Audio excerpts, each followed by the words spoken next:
in the moment, I didn't know it was difficult because, it's like when you're in the deep end and you've never swam before, you're not thinking about how deep the water is. You're just thinking about, I got to swim.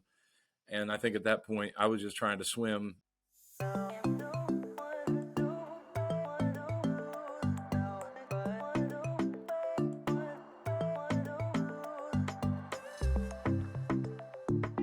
Hi there. Welcome back to the Christian Leader Made Simple podcast. I'm Ryan Franklin, and I would love for you to join me every week as we explore leadership topics that'll help you get the clarity needed to move your organization forward.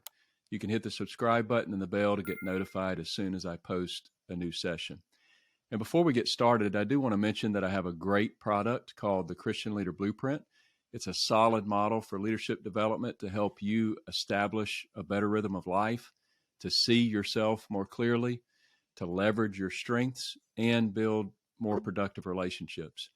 And I want to give it to you as my free gift. You can go to ryanfranklin.org and you can download the short guide for free today. And without any further delay, let's get to our session. I'm so excited today to have on the podcast a friend of mine, Jason Staten. And I want to start off today by just telling you a little bit about Jason. Jason has pastored Living Hope Church in Lexington Park, Maryland for 16 years. Jason is also a certified coach and speaker with the John Maxwell Group. And also, even before online courses were a thing, Jason created an entire online leadership course called Raising the Bar. He's partnered with others to start the Mastermind Leadership Collective, which is a leadership coaching and consulting collaboration. And most recently, he has worked with a group of leaders to build a phenomenal platform for apostolic content called Fowntn, which is getting all sorts of social buzz these days. And so, Jason, with that said, I just want to say welcome to the show. Thank you, Ryan, and it's an honor to be on the show with you. And certainly, you are someone that I hold in high regard. Leadership is a passion of mine, and I know you're one of the premier voices in our movement, speaking on the topic. And so, again, thank you for the privilege and opportunity to be here with you today. Awesome. Well, we're gonna dive into the subject of, and this is why I specifically asked you to come on, because I want to dive into the subject of leadership. The leadership challenge of doing something big. And I'm not sure exactly where that conversation is going to end up, because I know you've done quite a few big things, but that's where we'll start. So in regards to career and leadership opportunities from the church to entrepreneur type things, what would you say have been the most significant and the hardest things that you've done so far in life? Maybe the top two or three. Sure. I would say, going in the order of significance and challenging, I would say first and foremost has been leading my family. And, my daughters, 3 of them now are over 18, they're adults. And the fact that they still love God, they still love the church, they're working in ministry. 2 of them are getting ready to go on AIM missionary deputations. So I think that would be the number one thing, is that my daughters are all serving the Lord. And now I would say my wife gets most of the credit for that. She's done all the heavy lifting. I just kind of show up, and of course I show up and get the hugs. And but that would be first, as far as significance goes and most rewarding, that would be number one. I would say secondly, 16 years ago when my dad kind of came in and turned the church here to me, and truly that's what happened. He walked in one day and he had served as the missions director for our district, the North American missions director, and was trying to find somebody to go into DC, and had several people come and nobody answered the call. Well, I think that was because he was the one that God was calling. And so really he walked in one day and was like, I'm going to DC to start a church. I'm turning the church here to you. And within the matter of 2 or 3 weeks, he was 100% in DC. And so, wow. taking that, well, I was young and made a lot of decisions that were just young decisions. In the moment, I didn't know it was difficult, because, it's like when you're in the deep end and you have never swam before, you're not thinking about how deep the water is. You're just thinking about, I got to swim. And I think at that point, I was just trying to swim. Now, looking back on it in reflection, my leadership style is so much different than my dad. My communication styles, personality. My dad walks in a room and everybody is his best friend and he lights up the room. I'm not that way. I have less relationships, but more significant relations, or more deep, I guess I would say. Anyway, in every way, it was just for me, it was a change. For the church, it was a change. One other thing that I'll mention within that is the commitment to developing leaders. I've always loved leadership, and so I started working to develop leaders, but I didn't realize it was a process, not an event. And so I built these leaders up, and we were seeing great things happen.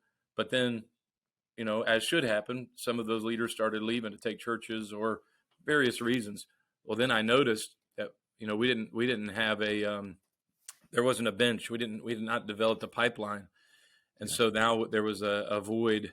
And so learning to create a process of leadership development has been a challenge. And then I guess thirdly would be the work that we're doing now with Fowntn, just the magnitude of it and all the people that are involved that have to be engaged in order for it to succeed has been challenging. And certainly some adversity along the way has presented challenges. Anything big is going to have adversity. So I think that, and then I would say within the scope of that, even, if my daughters, so 15 years ago, I could not have committed the time that it takes for Fowntn to get off the ground.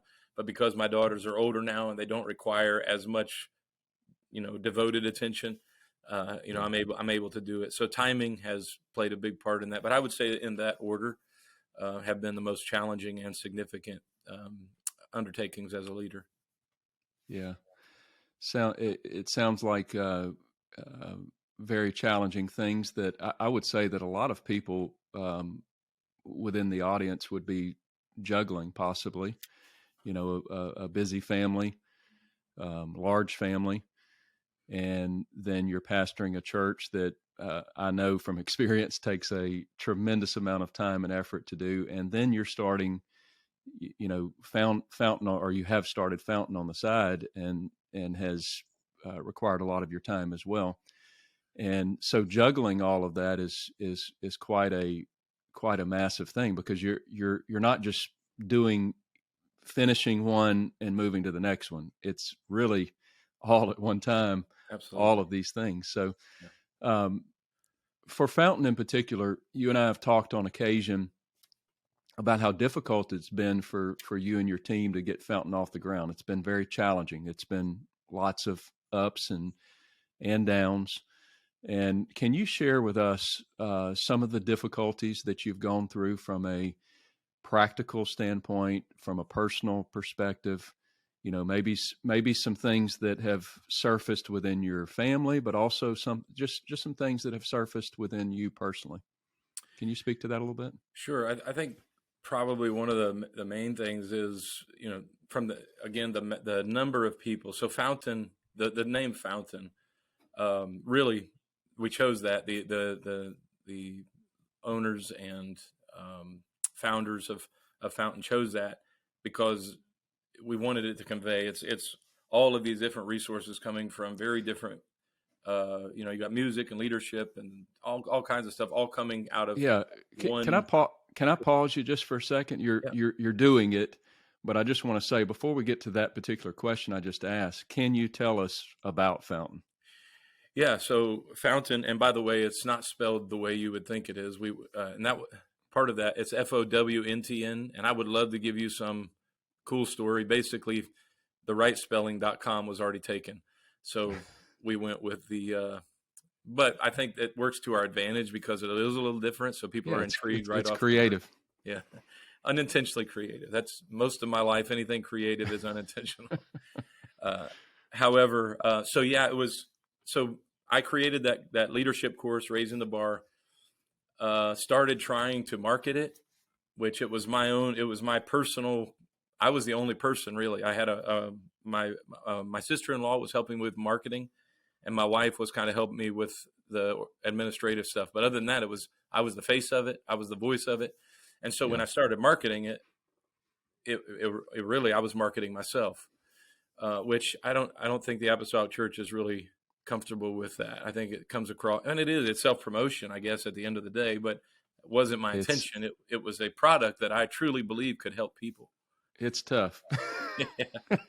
Well, I'm with you, man. I got your back, but I hit that wall, and I got a lot of kickback about self-promotion and people, because I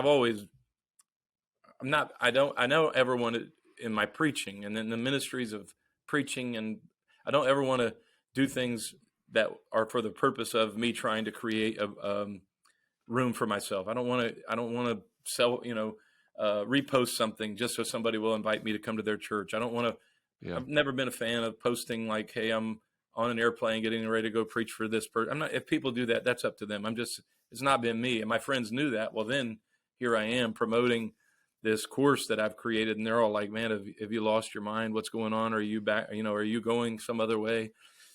And so I just kind of stopped.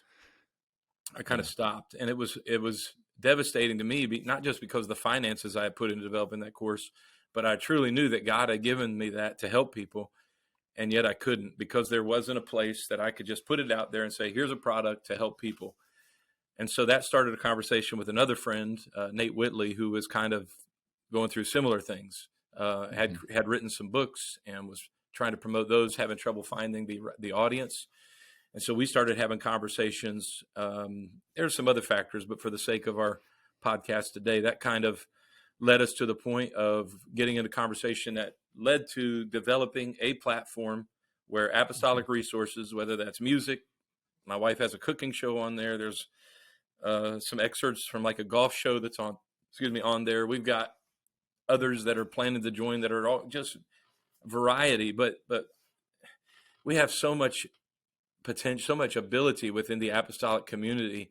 Yes, I know we have great preachers. We do. We have the best preachers. I'm convinced of that. But we also have incredible business owners, and we have incredible leaders, leadership content creators, and all of and there's no room for that right now.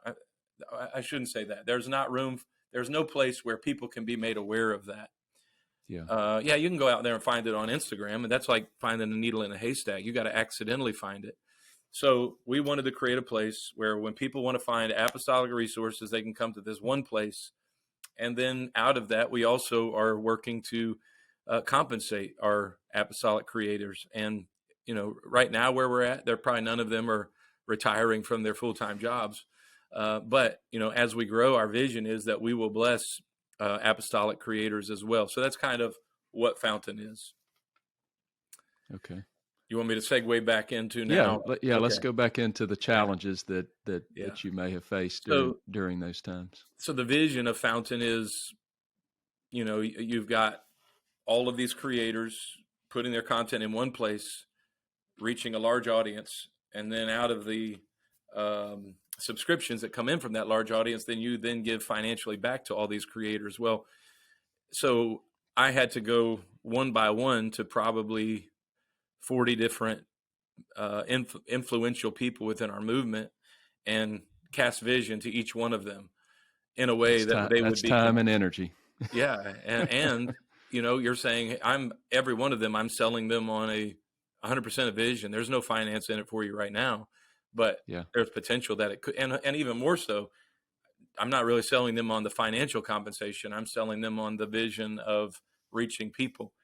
And so it was, every night I'm making 2 or 3 phone calls and having to get that passion back, right? Because you don't have the passion, you're never going to deliver it to them. So that in itself was a challenge. But then the real work has been keeping all 40 of those people engaged because, to me, now that they're on Fowntn, well, they should all be as excited about Fowntn as I am. But that's not realistic.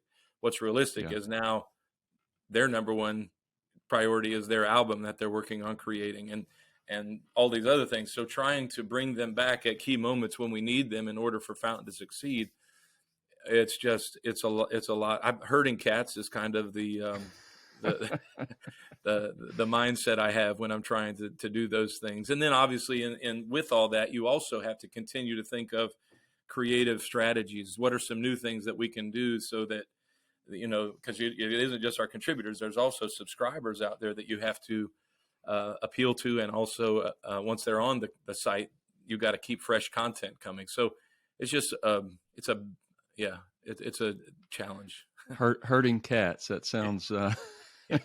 that actually sounds familiar, to be Yeah. honest with you. But I will say this from me having a small part of being on the inside of Fowntn. You do a tremendous job of leading that, of promoting it from within, promoting it with the content creators. You just do a phenomenal job of keeping those cats herded. So one thing that I know about humanity is that when we're tired, when we're stressed, when we're stretched thin, sometimes the worst of us can come out. And, I have to imagine that over the last, I don't know how long you've been working on this, maybe 1.5, 2 years, probably, would be my guess, if because it's so big and massive project. People don't understand all the ins and outs and the little details that have to be followed through on. But I would imagine you've been working quite some time. So you're talking, 2 or 3 phone calls a night, having to circle back around and call some of those same people again to keep them engaged, and, building this and working on platforms and working on, et cetera, et cetera, et cetera. That's time, that's stress, and you're being a father to 4 girls, husband to your wife. You're managing the local church and doing a phenomenal job at that as well, not neglecting those duties. So you've got a massive amount of stress, and this is a season of your life. There will be a time, hopefully, that things will flow a little bit smoother. You may have even additional help to help work through those things. So hopefully this is just a season of life that you're stretched this thin. But in these times, some of the worst of us can come out. What have you noticed about yourself during this time? What comes out that you don't like? I think if we could third party call my wife in here now, she would she would have a lot to say on this question, but I'll channel her voice right now in my ears. I think one thing is, I love the challenge of new projects and big vision. I love it. I don't ever want to be at a place in my life where I'm not a part of something big. I love it. However, I'm not an optimist by nature. I don't know. I'm sure the people who know the Enneagrams and all that could tell me I'm a this, wing, that, and all that. But I'm a worst case scenario thinker, which I think keeps me on my toes a lot. But so I think that I can easily get into dark places of discouragement and days on end of just depression and kind of just stumbling around the house. I don't know I'm doing it, but that's why I would third party call my wife in right now, because she lets me know that the atmosphere in the house is tense. And it's because I'm thinking of all these different things that aren't getting done that I've got to follow up on it. So my mind is just racing on all these different things. So I think I tend to neglect relationships close to me because I'm thinking of all these worst case scenarios and, battling. I don't know that I want to say depression, but discouragement, I guess I would say, would be a better term. Yeah. When do you feel like that discouragement / depression, because I would imagine a lot of people, I've dealt with bouts of depression at times. When would you think that would most surface? You alluded to it just a minute ago, but I want to bring that out a little bit. Well, I mean, I certainly think it's when I'm thinking about all the things that are still outstanding, when I get into that worst case. Help me with what I said. So the stress, the pressure, it feels like it's all piling on you. That's a lot of times. So yeah, accurate. How would you cope with that? How would you cope with those challenges? Is there specific ways that you come out of that?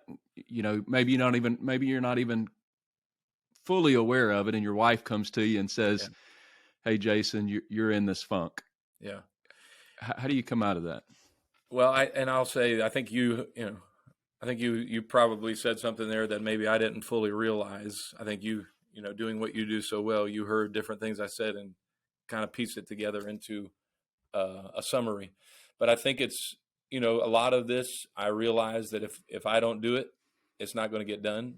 And that's when the stress starts building up, especially like you got Fowntn over here, and Fowntn is a lot of tasks and a lot of ideas that have to be followed up on if they're going to come to fruition. Then you have the church over here, and the church is a lot of people that have problems, and a lot of those problems, I'm the only one.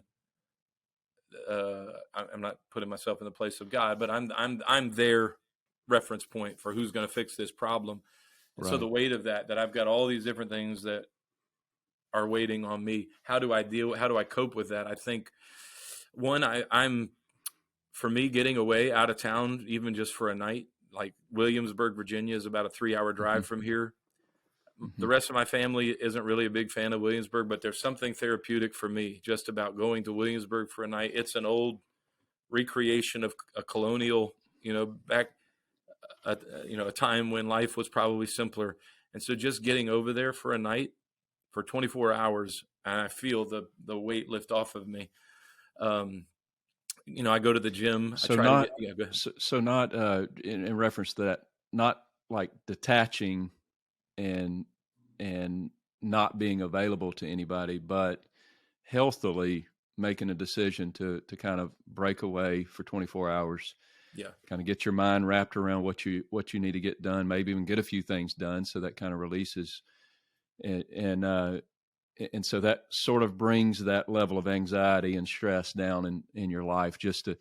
And I want to point out the fact that, because there's a lot of people that will detach. And that was one of the things that I would do before I realized that I was doing it is I just, emotionally and maybe even physically, like as in, you just couldn't get a hold of me. I would detach from people and they're like, "Where's Ryan at?" And there's important things going on at the church, and where's Ryan at?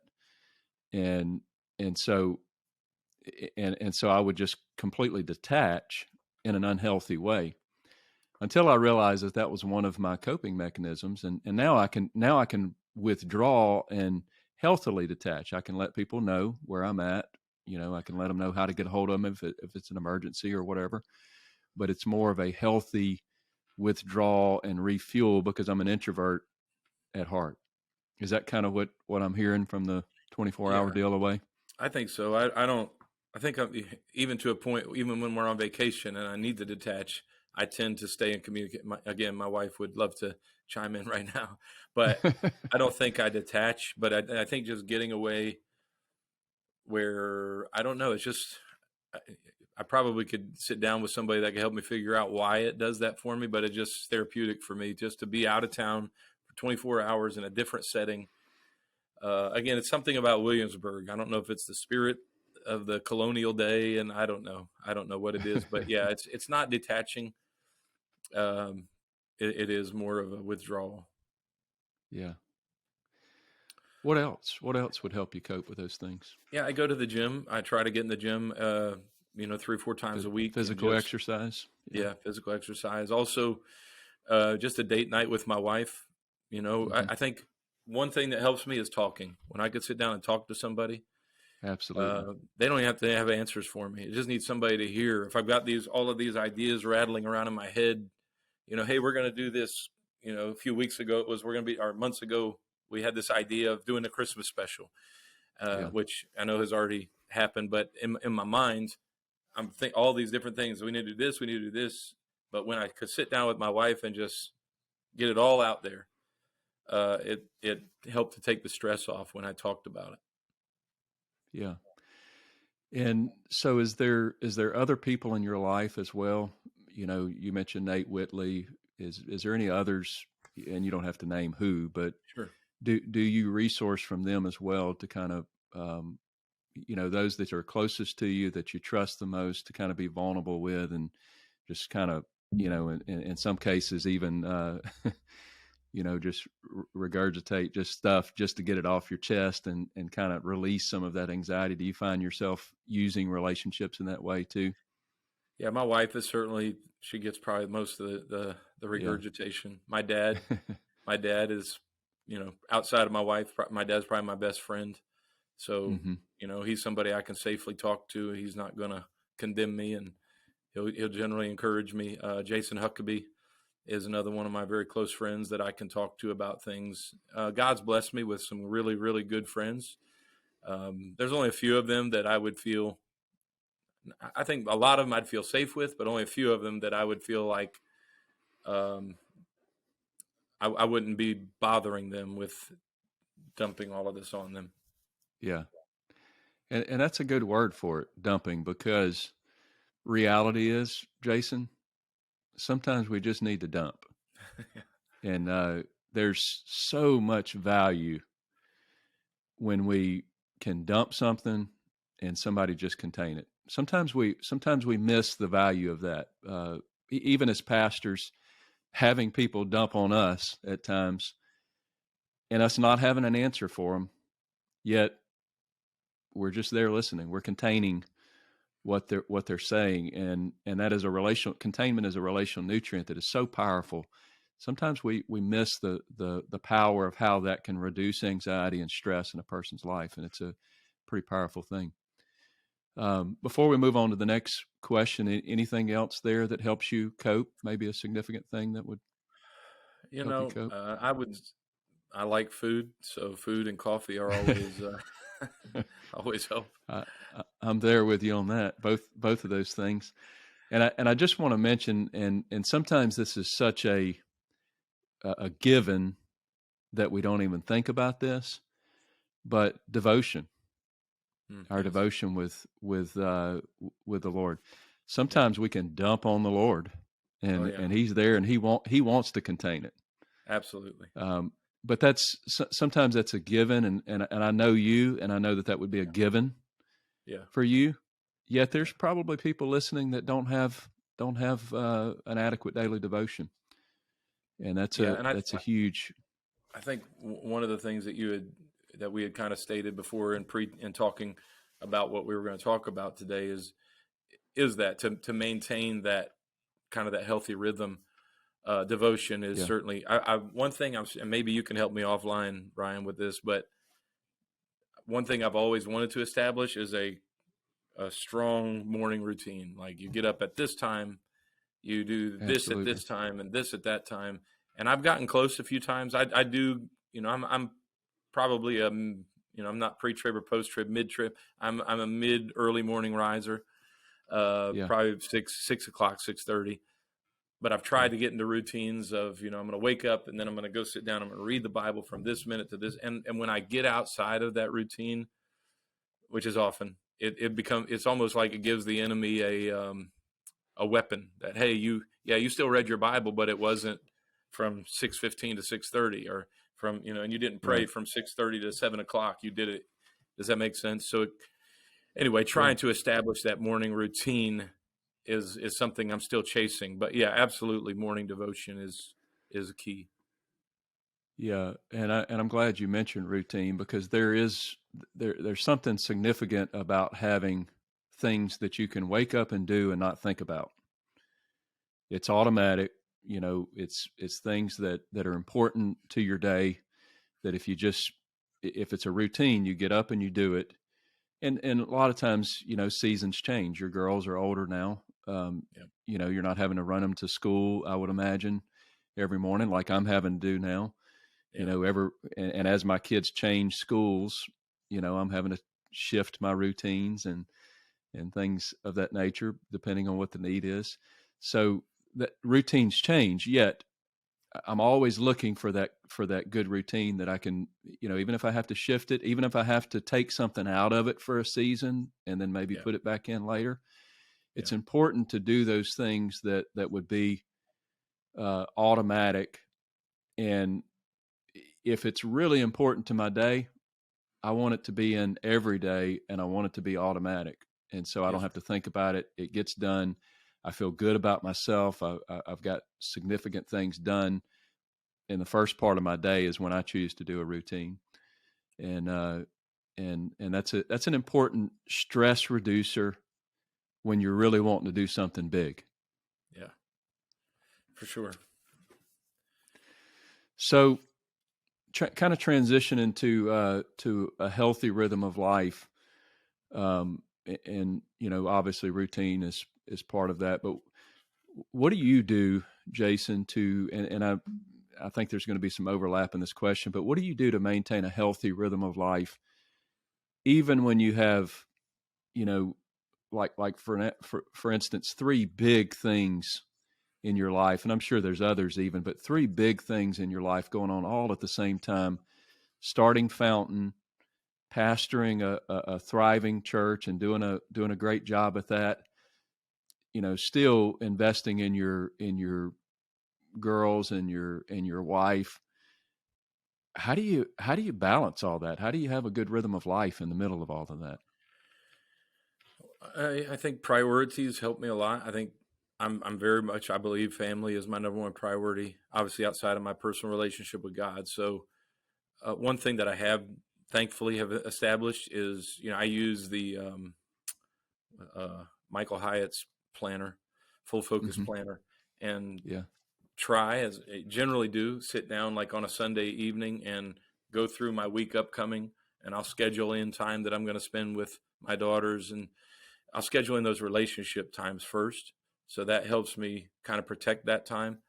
I would say outside of, again, priorities would be a big part of that. The other part of it is, so here within the local church, thankfully we've built in good teams and delegation and so forth, so that a lot of my responsibilities, That's I still need to huge. be in communication, but a lot of that I don't have to worry about because it's being taken care of. So that allows me to, focus some time. Can I pause right Yeah. there and kind of dive into that just a little bit? Mm-hmm. Delegation in leadership is something that most leaders struggle with, but that is huge for rhythm of life. Jason, you can't do it all. Mm-hmm. You're not going to have first of all, you're not going to have a well-balanced church if you're doing everything, because you're not going to be good at everything. Yeah. Nobody is. Yeah. There's things that you're best at. So, it sounds like that you have a pretty effective method of delegation. Can you speak to that just a little bit? Yeah, well, about 7 or 8 years ago, we spent a couple of years building out our systems, and we've got a good flow of communication it starts with our annual planning retreat, and then we go to quarterly one-on-one meetings with all of our we call system directors, department manager, department leads, others might call it. Once every other month, we're having everybody in the same room communicating. We've got daily communication through Slack. And each of those leaders I fully trust to take care of the areas that they're placed over. So youth and music and administration and the various other systems. And then we're just kind of touching base through Slack. And, so all that hard work of creating job descriptions and making sure everybody knows what they're supposed to do and creating those routine, systematic forms of communication. Now I don't, I really, because we went through the hard work of setting all of that up, I'm not even stressed a little bit when I'm not actively engaged, because I know it's getting taken care of. Yeah, that's really good. That and going back to the stress factor of doing something big, having systems, automatic systems that, I just recently started podcast interviews. I've been doing solo for a year and a half, and this is my third interview, and just putting a system in place. It was very difficult. It took a lot of time and effort to kind of decide what I wanted to do, all the ins and outs, make decisions on everything for the first one. But I created a system on the first one. Yeah. And so each one is getting easier and easier. Same thing with pastoring, with me at POA, systems of the way that I do things and handle things will lessen the stress. And then also, in regards to delegation, handing some of those things off and knowing what's going to go where, systems of knowing what's going to go where to who, just eliminates decision making, brain energy that you're having to utilize to get those things done. And so you're able to release those. You trust these leaders. I know you're not just communicating through Slack. That's just the added communication. Yeah. But I'm sure that it's taken significant relationship with these people to be able to trust them and to maintain that. You mentioned even with Fowntn, you're having to retouch base, herd cats, Yeah. all of those things in order to have, you got to maintain those. So let me ask you, how important is it to have a relationship with these people in order to effectively trust and delegate? It's critical. It's the number one thing. I tell those leaders that I bring on to this, we call it our executive team, that the number one reason they're at this table working with me is because of I trust them. They may be other people that could do technically what they do better, but because the relationship I have with them, where I know that they're loyal and I know they're dependable, and that relationship is huge.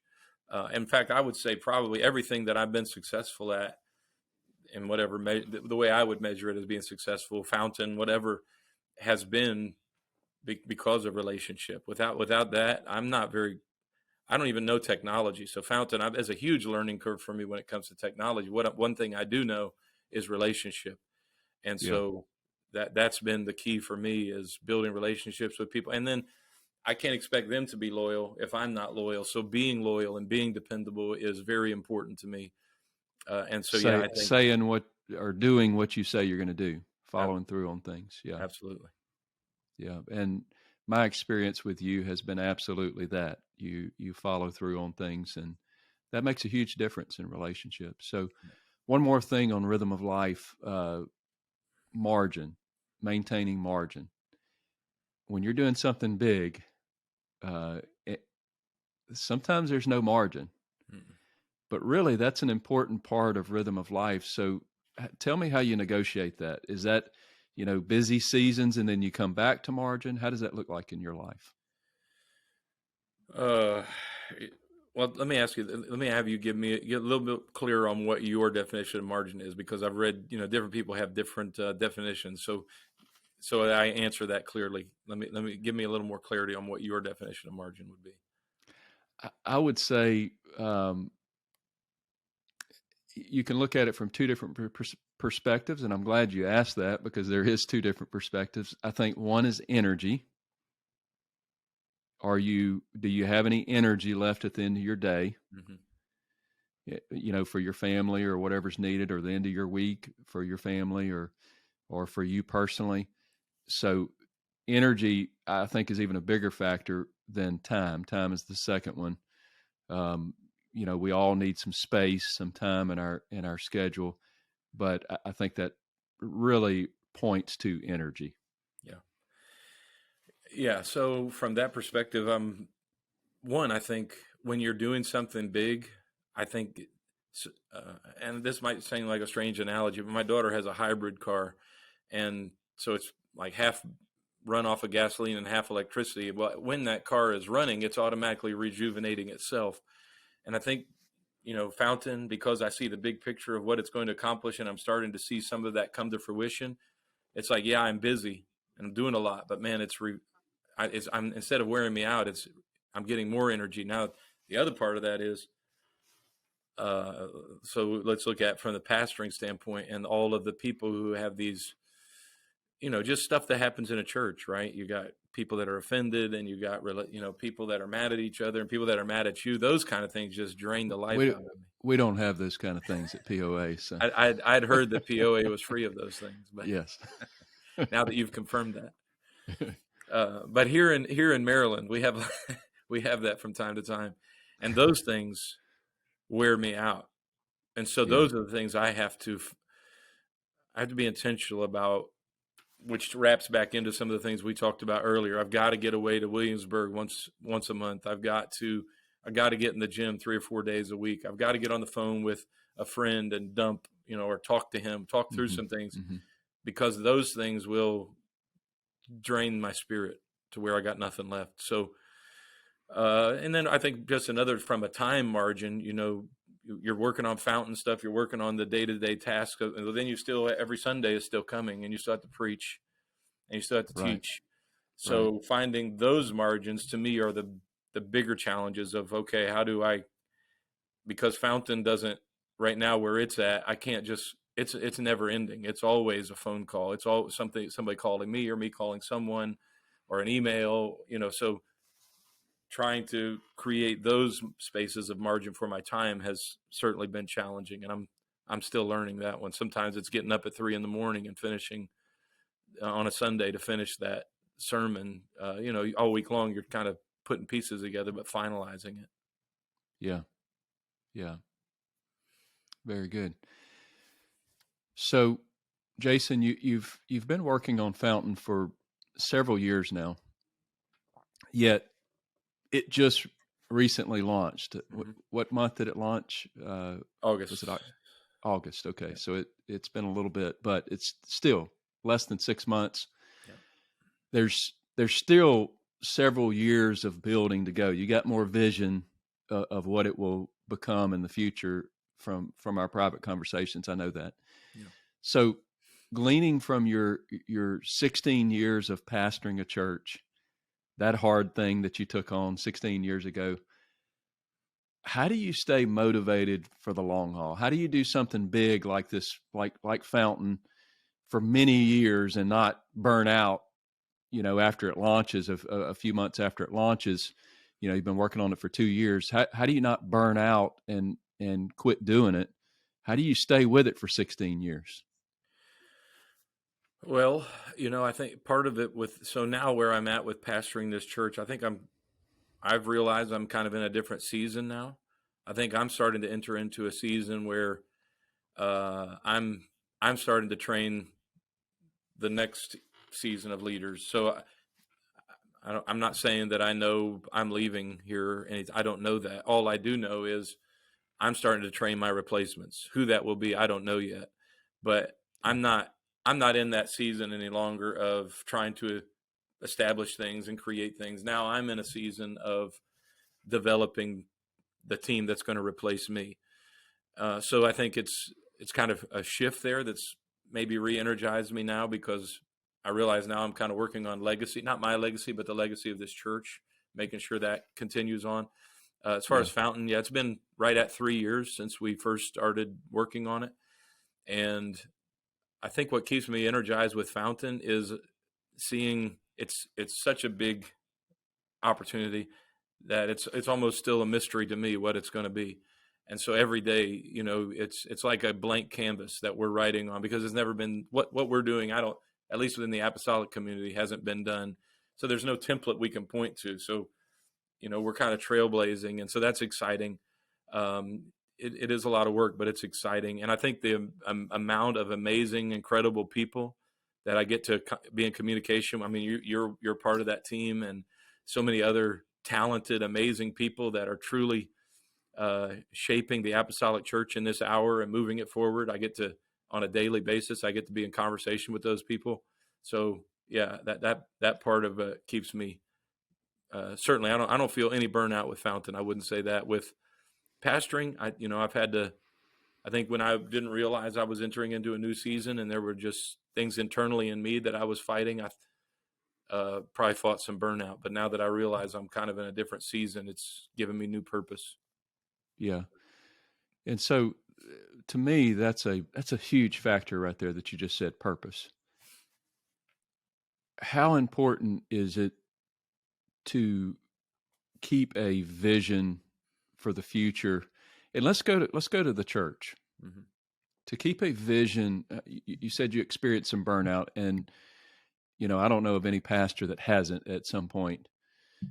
So how important is keeping a vision before you in the church, and even for not just for you, but for the volunteers or for the staff that you may have?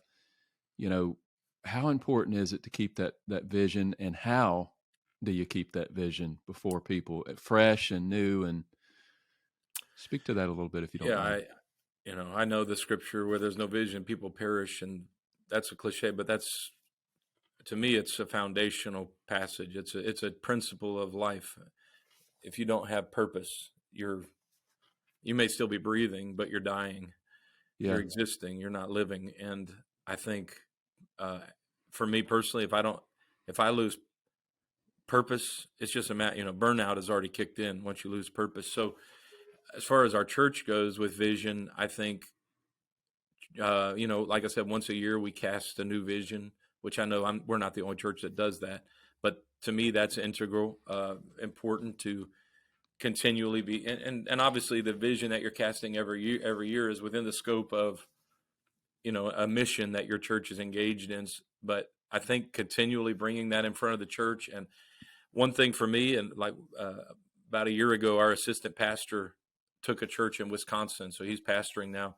And recently we were having a conversation. He was telling his new congregation, he said, I'm from the school of Jason Staten, which means nothing is sacred, right? We'll change anything. And to me, if something's not working, I don't care whose idea it was. If it was mine, if it was my wife's, I'll be a little bit more lenient. But if it was, you're a smart man. Idea, that's as close to a sacred as we have right there. You're a smart man.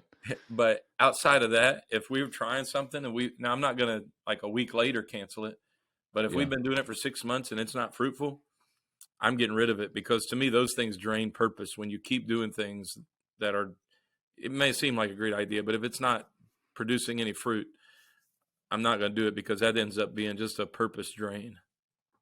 Yeah, that's a great point. And I just want to say that in regards to vision, that's super important for a person that wants to maintain a healthy rhythm of life. It's amazing how we can get inward turned, have those bouts of depression, burnout, when we don't know where we're going. And so vision, personal vision for my life, not just corporately for a ministry that I lead or a thing that I'm doing. Mm-hmm. But for me personally, keeping a vision in my personal life helps me maintain. It gives me a reason to get up and do my routine. Yeah. It gives me a reason to get out of bed. Yeah. And so it's vision is super important there. In regards to, a mature leader knows that even when things are going well, that we need to continue to grow. We need to continue to expand ourselves. You mentioned, going to the gym 3 or 4 times a week. If you don't go to the gym, eventually, you're not going to be as fit as you once were. So that you have to continue to grow. You have to continue to expand yourself. You have to continue to work your brain with growth. What's some things that you personally do to continually, and I'm going to use the tag, raise the bar of leadership in your life? Well, I think it comes back to relationship fundamentally, and that is I'm intentional about, I don't remember who it was even that I first heard it from but I want to be the dumbest guy in the room. I want to be intentional about putting myself in a room where the other people, everybody else in that room knows more than I do. They're more successful than I am. And I think by doing that, you keep that hunger. You're around the right people. So I think that's number one for me, is I want to be around. And to me, you can't be insecure if you're going to do that. I think insecurity drives you to be the smartest guy in the room and the most successful person in the room. And that's fine if people want to do that, but your growth, you're putting the seal on your own lid right there when you do that. So I think being intentional about being, and the other thing is obviously things like reading books. One thing I do, I believe in investing in myself. So taking leadership courses, every year, one of the things I do, Michael Hyatt has a course. It's like $300, but it's just basically a course that takes you through setting vision for your own personal life for the coming year. And I do it every year. It's the same course as it was the year before, but I buy it every year new, because could I have probably just, recorded it and saved myself the money? Yes. But it's that investment when I put money out there that says, okay, now I'm going to follow through and do this. So I think it's something about putting your own money into it that makes a difference. Yeah. You got skin in the game. You're going to follow through. Absolutely. Well, Jason, as we wrap this up, I've got one last question for you, and this could be related to our topic, or it could be something completely different if you would like. But I want to end with, what's one thing you wish you could tell your younger self? I wish I could tell my younger self what I just told you a second ago about being the dumb guy in the room. And that sounds crude, but I don't know how else to say it. Be in the room with people that are smarter than you. And that, to me, that's what stokes that hunger. And I think 25-year ago version of me wasn't hungry. That wasn't as hungry as I am now. And so I wasn't as intentional about getting around. God was merciful to me, and he started putting me in the room with people like Michael Enzi and just these incredible guys. And that's when I started realizing, wow, I'm becoming a better version of myself because I'm in the room with these guys. And that led me to being more intentional. So I wish I could tell myself that. I wish I could tell myself, my younger self, be better with your finances, be smarter with your finances. A lot of life stress is financial related. And if I would have been smarter with my money, so those would be probably the main things I would tell younger Jason. Very good. Well, Jason, this has been fantastic. Thank you so much for the conversation today and for your time. It's been such a privilege and a pleasure even to have you on. If Jason, if people want to connect with you or maybe even check out Fowntn, which I would encourage them to do, where can they do those things?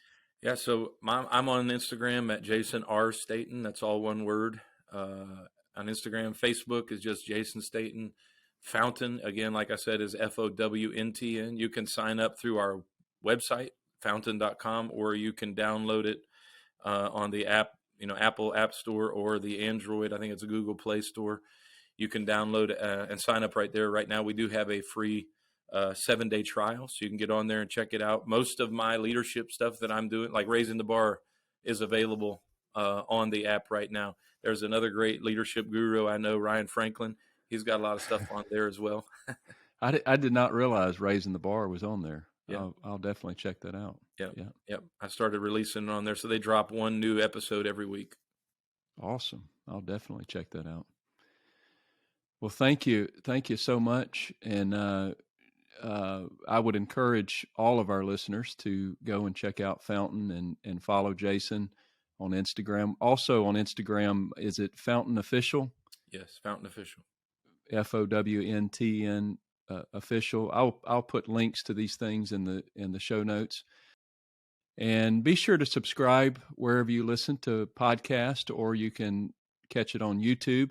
And also, it would make my day if you would take a minute to rate this show.